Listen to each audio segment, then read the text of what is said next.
El racismo en República Dominicana tendría un alto componente aporofóbico. Esto quiere decir que si los haitianos, por ejemplo, fueran ricos, si nosotros fuéramos a trabajar allá, buscaríamos la manera de blanquearlo con el discurso. Todos los países en el fondo tienen una media de racismo, de xenofobia, todos.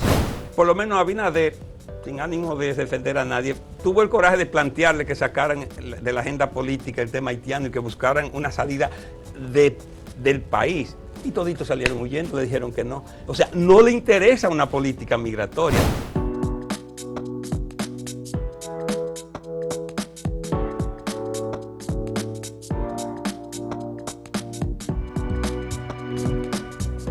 Saludos amigas, amigos, ustedes sintonizan Acento TV y este es su espacio.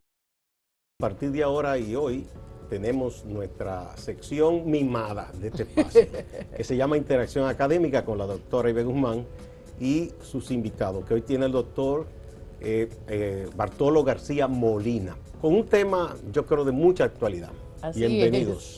Siempre agradeciendo, Gustavo, el espacio para ventilar la academia. Y qué bueno que viene desde un académico la inquietud por intervenir en temas de actualidad y darnos una visión desde la academia, que es desde donde nosotros podemos apostar a un discurso basado en los valores humanos, en la ética, en la conciliación, en un diálogo de nivel irracional sobre temas que suscitan pasiones tan efervescentes. Bartolo, bienvenido una nueva vez a Interacción Académica. Qué bueno que está con nosotros y vamos a hablar del discurso político y el antihaitianismo en la República Dominicana. Así es. ¿Crees tú que hay algún motivo, aparte de la raza o la adscripción a una etnia, que motive el racismo en nuestro país? Sí, muchísimas gracias. Es siempre un placer compartir entre iguales. A mí me ha inquietado ver a académicos muy queridos y valorados y con nivel, enfocando este tema de una manera tan sesgada, tan parcial. Y yo sé que en el fondo están movidos por ciertas inquietudes, vamos a llamarle patrióticas. Pero un tema como este no debería abordarse desde una trinchera fundamentalista, porque siempre habrá sesgo. De hecho, enfocarlo desde la opinión se corre el riesgo de ser dominado por la pasión. Por eso he tratado de prepararme para este reto de abordar un tema que nos involucra sin dejarme arrastrar por la ideología. El primer mito es que se cree que es el color de la piel que determina el racismo o que es una circunstancia, digamos, circunstancial. Hugo Tolentino Dit, en su libro Raza e Ideología en Santo Domingo, plantea que el origen del racismo históricamente surge en las desigualdades sociales, especialmente cuando hay un grupo humano que explota a otro o que lo subyuga y necesita justificarlo. Y él pone como ejemplo a los indígenas, que en el primer viaje Cristóbal Colón se maravillaba lo higiénico que eran, cómo se bañaban, porque los españoles no eran muy dados a esa tradición, y lo exaltaba. Ya en el segundo viaje, cuando ya existían las encomiendas, él se cuestiona si tienen, según el padre de las casas, porque aunque se habla del diario de Cristóbal Colón, realmente nadie lo ha visto, sino que el padre de las casas es que relata esos viajes. Y ya él se cuestiona si los indígenas tienen alma. Por eso es que en el sermón de Adviento dice que creen que no tienen alma. No son personas. No son personas, porque se está planteando eso, porque necesitaban justificarlo. Entre los serbios, los bosnios, los croatas, también hay discriminación y son del mismo color. Sí. Los judíos no son negros, por ejemplo, y ya ustedes saben lo que pasaba. Pero no todos. No todos. Porque hay una pero los semitas, en sentido, porque el antisemitismo, ¿no? Pero los semitas per se no son negros. Entonces, el color es algo contingente como puede ser el tamaño. Es como si dijéramos que yo tengo que inventar la rabia para matar el perro.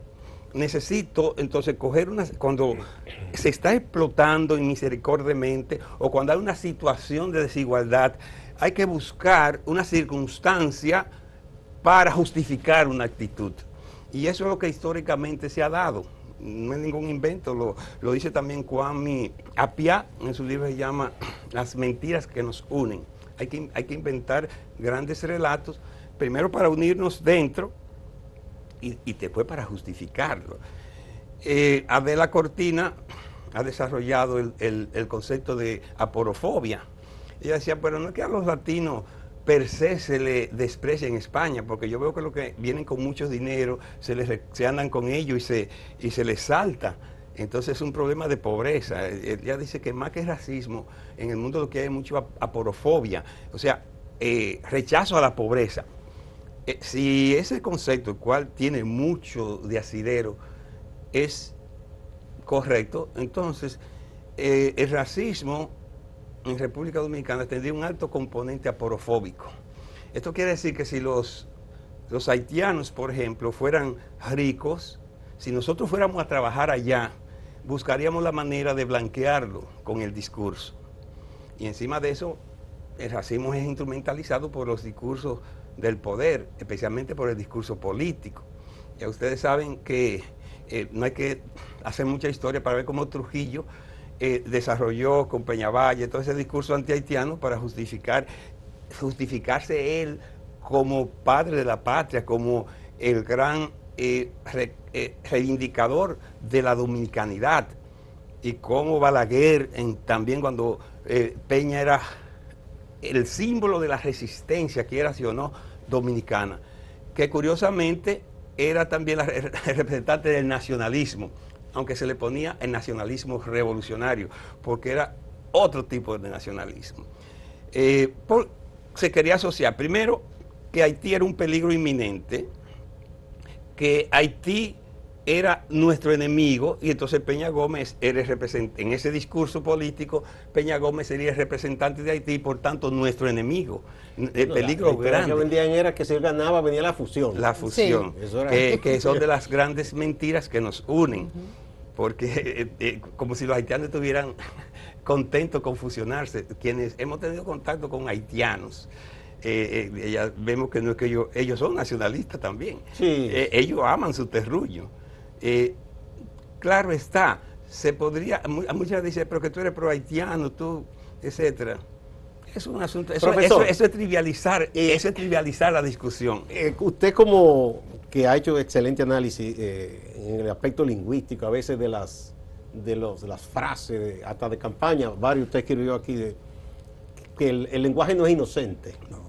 La palabra no es inocente. No. Cuando aquí hay gente que habla de la cuestión haitiana, el peligro haitiano, o lo que dicen también, fulano es pro haitiano o haitianizantes han inventado también. Yo no sé de dónde sacan eso. Pero bueno. Pero todo eso en el uso y que han ido, como usted dice, hasta académicos, se han sumado a todo eso, ¿verdad? ¿Qué hay detrás? ¿Cuál es el trasfondo en todo esto? Gracias, porque de algún modo me ha puesto parte del discurso político, que esas son de las grandes líneas del discurso político, que no es solo el discurso de los políticos. El discurso político es todo lo que gira en torno al poder, donde están grandes agendas. De hecho, hay un libro que se llama Estableciendo la Agenda, de Matthew Macomb, cómo los medios sacan y ponen y mantienen los temas.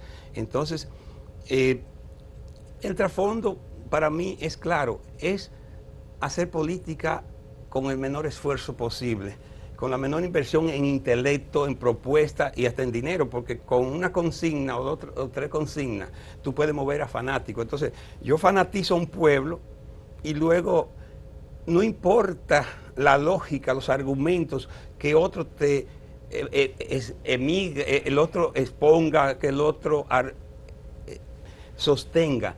El fanático, como quiera, va a buscar una justificación al discurso que coincide, porque la gente ama la simplicidad. Entonces los dogmas son simples. El fanático adora una certeza a cual agarrarse y no una duda que te mortifique, como es el mundo de nosotros, los intelectuales. Entonces, como es un sector cada vez con más indigencia de propuesta y de conocimiento teórico, entonces tengo que abonar ese terreno y hacer entonces carrera política. Por suerte no le ha ido muy bien a los que han sido fundamentalistas, como los Vinchos y esa gente, que su esperanza de insertarse en el poder es abonar un terreno donde estas propuestas fantasmagóricas muchas veces, estas teorías conspirativas puedan prender. Y tal vez no hayan sido tan exitosos porque hay un discurso político intermedio más moderado que de algún modo le quita vigencia. Porque si fuera un discurso político opuesto radicalmente, más este discurso fundamentalista, se podrían colar, pero en el medio está todo ese discurso político conservador, pero no fundamentalista, que entonces atraen a las masas. Entonces ellos nos cuestionan, también la pregunta podría ir a la inversa: ¿qué tendríamos nosotros, qué buscaríamos, qué hay detrás de nosotros para defender una visión justa de ese tema? No es ni siquiera los haitianos, es coyunturalmente, es una defensa a las minorías vulnerables, que coincide con los ciudadanos, incluso con dominicanos de ascendencia haitiana. Cuidado, que hay muchos y muchas dominicanos y dominicanas de ascendencia haitiana que son afectados y afectadas. Entonces, concluyendo eso, para quienes preguntan ¿qué buscamos nosotros? El sentido inverso de tu pregunta: simplemente un compromiso con lo que creemos, un ideal de justicia. A mí nadie me puede señalar que ni siquiera estoy con una famosa ONG, con una famosa agenda internacional, de la comunidad internacional, como si nosotros no fuéramos parte de esa comunidad. O sea, se buscan unos términos que en el fondo ni siquiera ellos saben lo que están diciendo, porque todo eso de agenda tal, y tú dices, ¿pero qué me están diciendo por agenda? ¿Qué es eso de la comunidad internacional? Es como un fantasma que está ahí. Es frases genéricas que en el fondo no culpan a nadie. Bien, vamos a una primera pausa con la anuencia de ustedes y regresamos.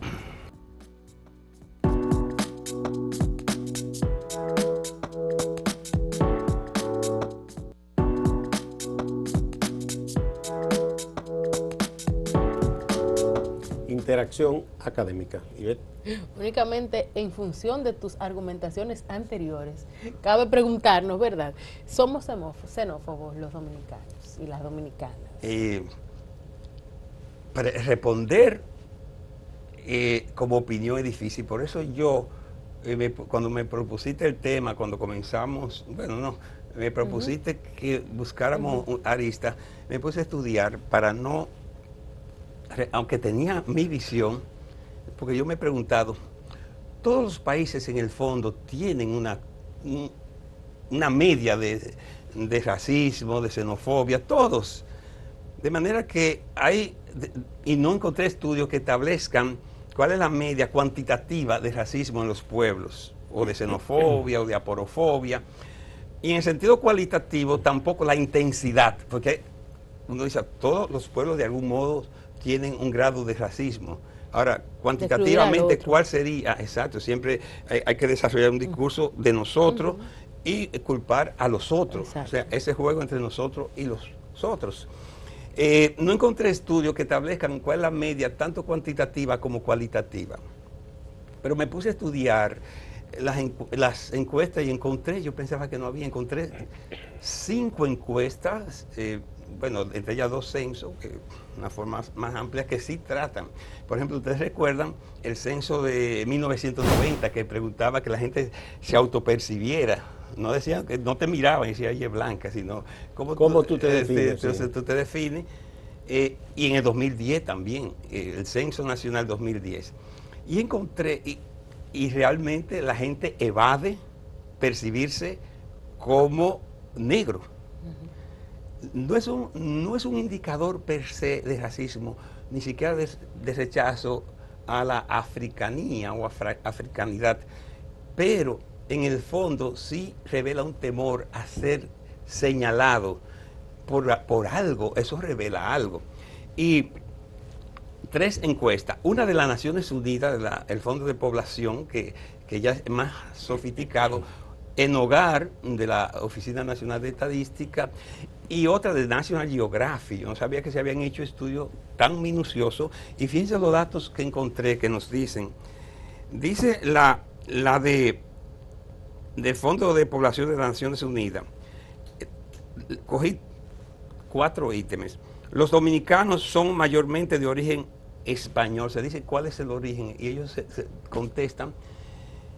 Esta es de autopercepción, pero una autopercepción un tanto global, porque no es lo mismo que yo te diga cómo tú te percibes, decirte cómo tú percibes que somos los dominicanos. De algún modo tú te diluyes en toda la colectividad, pero cuando es individual, ya tú, como fueron los dos censos. Los dominicanos son mayormente de origen taíno, el 22%, o sea, el 52% cree que somos de origen español, el 22% cree que somos de origen taíno. Los dominicanos son mayormente de origen africano, solo el 8% cree, los mismos dominicanos, que los dominicanos somos de origen africano. Es un dato muy importante. Los dominicanos negros, dicen, ¿y los dominicanos negros? Los negros, dominicanos negros, ¿qué origen tú tienes, crees que son? El 12% solamente dice que los dominicanos negros somos de origen, tenemos de algún modo ascendencia haitiana. Entonces, fíjense que sumado solo el 20% cree que podríamos ser de origen haitiano o de origen africano. En Hogar, en 2021, el 6.6% de la población mayor de 15 años se autopercibe como negra, solo el 6.6%, porque por lo que le decía, porque ahora te preguntan individualmente. Y yo me puse a pensar, si a mí me preguntan cómo yo me percibo, la verdad que yo, que no tengo percepción, me cuesta decir que soy negro. Si me preguntan sobre los dominicanos, yo diría, sí, somos. Pero si a mí me preguntaran, yo buscaría, diría, yo soy trigueño, yo soy tal cosa, honestamente. Y seguro que a usted le ha pasado, porque a mí me ha pasado, que obviamente usted no es caucásico, ¿verdad? Pero fácilmente cualquier gente le dice, pero usted es un hombre blanco. Pero una vez... A mí me lo han dicho, ¿y blanco de qué? Una vez en clases de doctorado, dice Orlando Alba, él trabaja en una universidad gringa, dice, mírenme, yo soy blanco, para mí. Sí. Y dice, y allá me tenían como parte de la cuota negra. Claro. Y cuando yo he visto que allí me dicen negro, dice, yo me sentí así como pequeñito. Bueno, aquí muchos de los que fueron exiliados en Cuba, en la época de Trujillo, dicen que se dieron cuenta que no eran blancos, porque entraban a cierto lugar en el Vedado, que entonces era muy exclusivo en La Habana, sí. Y le decían, mira, mulato, ¿qué tú buscas aquí? Sí, oye. O sea, entonces se sentían extraños, ¿no? Porque aquí no se les hacía notar eso, y aquí se creían, claro, inclusive que eran blancos. Claro.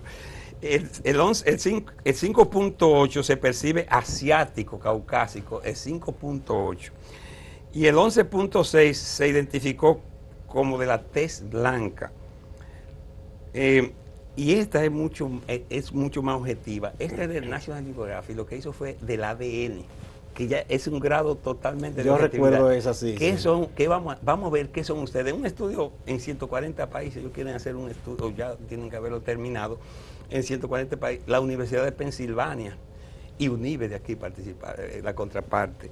Y es importante lo que ellos encontraron que objetivamente, o sea, por el ADN, cogieron la saliva. El 49% de los dominicanos somos de origen africano. Ese es un dato objetivo. No, eso es científico, eso no es que... El 39% es de origen europeo, español básicamente, pero hay portugueses. ¿Qué porcentaje era? 49. ¿De origen europeo? Europeo. Y objetivamente 39, o sea, 10 puntos más somos, objetivamente, tenemos sangre de ascendencia africana, entre ellos probablemente haitianos. 4%, yo pensaba que era menor, pero el 4% ellos encontraron que es de origen taíno. Sí, hay sangre taína en nosotros. Y el 8.7% es de países asiáticos y de otras regiones. Entonces, ¿qué nos dicen estos datos? Que realmente, por lo menos, se observa cierto miedo a ser identificado como negro, porque el negro se asocia aquí a haitiano. Entonces, el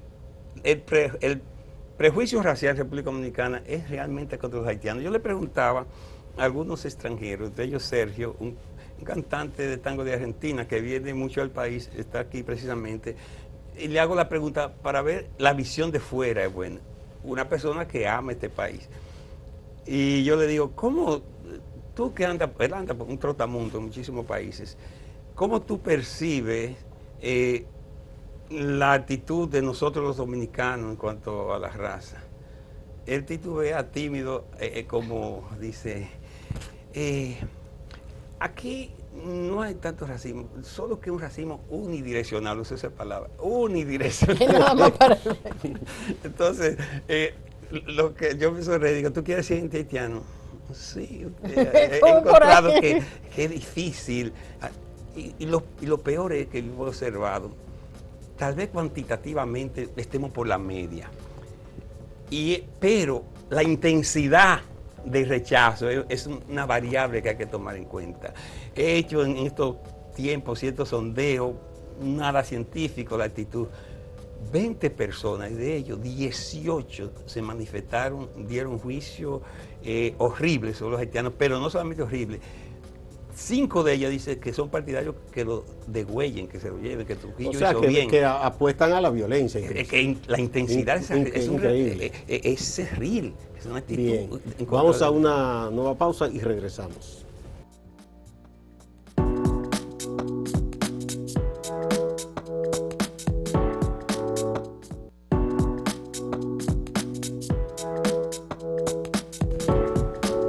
Continuamos en Interacción Académica.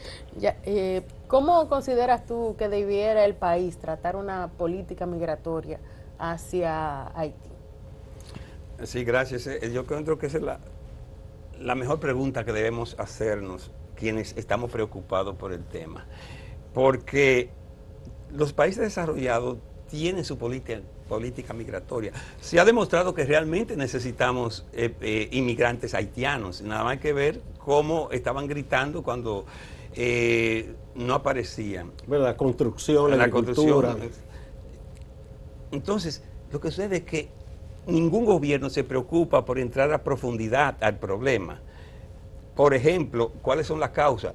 ¿Quiénes negocian con la miseria de los inmigrantes haitianos? ¿Quiénes permiten eso? ¿Y por qué no ponen esa política? Porque precisamente sería matar un negocio de doble vía, un negocio económico y un negocio político, porque por otro hago política fácil y por otro hay un grupo que aupa a todos los gobiernos que se enriquece. Entonces, mi propuesta sería que haya una política migratoria que establezca cuántos inmigrantes necesitamos y de qué condiciones por sector. Por ejemplo, cuántos inmigrantes para las plantaciones, para las construcciones, e incluso para el hogar. Aquí hay muchas haitianas que trabajan en casa. Mi mamá la atiende una haitiana. Hoy la mayoría de los que son conserjes en los edificios, ¿qué son? Entonces, establecer esa política con claridad y comenzar a reclutarla. Porque, mientras tanto, por ejemplo, se están inventando que la invasión de vientre. Yo le digo que cuando tú buscas las estadísticas reales, la mayoría de las parturientas haitianas son que viven aquí. Entonces tú le puedes pedir que aquí haya supuestamente, entre las discusiones, tú me dices que hay 4 millones de haitianos. Entonces tú le pides a ellos que no tengan relaciones sexuales o que si las tengan todo, o que si cometen el grave error de tener relaciones sexuales y peor aún que salgan embarazadas, que lo aborten o que ¿qué hacen con esa criatura? El país tiene que darle, porque fíjate de las grandes mentiras que nos unen, como hay un rejuego de los números. ¿Por qué no dicen el porcentaje de haitianas que están aquí, que salen embarazadas y que trabajan y que su marido trabajan y que a algún lado van a ir a dar a luz? Ese desorden hay que organizarlo. Cuesta, pero también cuesta y corta, porque corta ciertos negocios. Entonces lo más fácil es seguir con este desorden migratorio de todos los partidos, de todo. Por lo menos Abinader, sin ánimo de defender a nadie, tuvo el coraje de plantearle que sacaran de la agenda política el tema haitiano y que buscaran una salida del país. y toditos salieron huyendo, le dijeron que no. O sea, no le interesa una política migratoria, le interesa el desorden para seguir haciendo política fácil y para que muchos sectores, porque eso no es un solo sector, siga cebándose en función de la miseria de los más desvalidos. Pero eso de la invasión de vientre y lo que llaman la suplantación de población, ahí ellos llegan tarde a eso, porque soy viejo. Eso se planteó en Europa hace muchos años y lo han retomado. Y, así. O sea, que están copiando algo que es viejísimo ya. Sí. Bartolo, hay también un asunto de identidad nacional, que con relación a Haití, que nosotros no lo podemos obviar del debate, ¿no? Ahí hubo un momento en la historia dominicana que lo dominicano se construyó en función de lo no haitiano. ¿Cómo juegan esos elementos de identidad todavía hoy? No, sigue siendo. Ahora, la identidad no debería definirse en función de la negación de otros, sino en reafirmación de lo nuestro. Porque realmente, si se hiciera un estudio, tal vez nuestra identidad está haciendo, primero hay que discutir si la identidad es un elemento que no varía, sería fijo. Pero yo encuentro que la influencia norteamericana es mucho más grande para desbancar nuestra identidad. Aquí celebran cosas tan absurdas como Halloween, un absurdo desde el punto de vista de nuestra cultura, nuestra identidad antibruja supuestamente. Y ya hay un nuevo santo que es Thanksgiving, en vez de Thanksgiving, porque lo celebran más. Entonces, si vamos a hablar de identidad de manera seria y sin mortificar, lo primero que tendríamos que evaluar nuestra propia identidad, porque hay elementos identitarios que deberían ser cuestionados y después desarrollar una política de reafirmación, no en contra de nadie, simplemente reafirmación de aquellos elementos de nuestra identidad que realmente vale la pena. En cuanto a eso de que la lengua, eso es lo más absurdo, porque ninguna lengua se construye sin la influencia de otras. O sea que eso es un disparate. Y además los idiomas se enriquecen uno con otro. Muchas gracias, profesor Bartolo García Molina. Muchas gracias, doctora Ibe Guzmán. Y a ustedes también, amigas y amigos, no se vayan, que más en Acento TV y Acento Portal.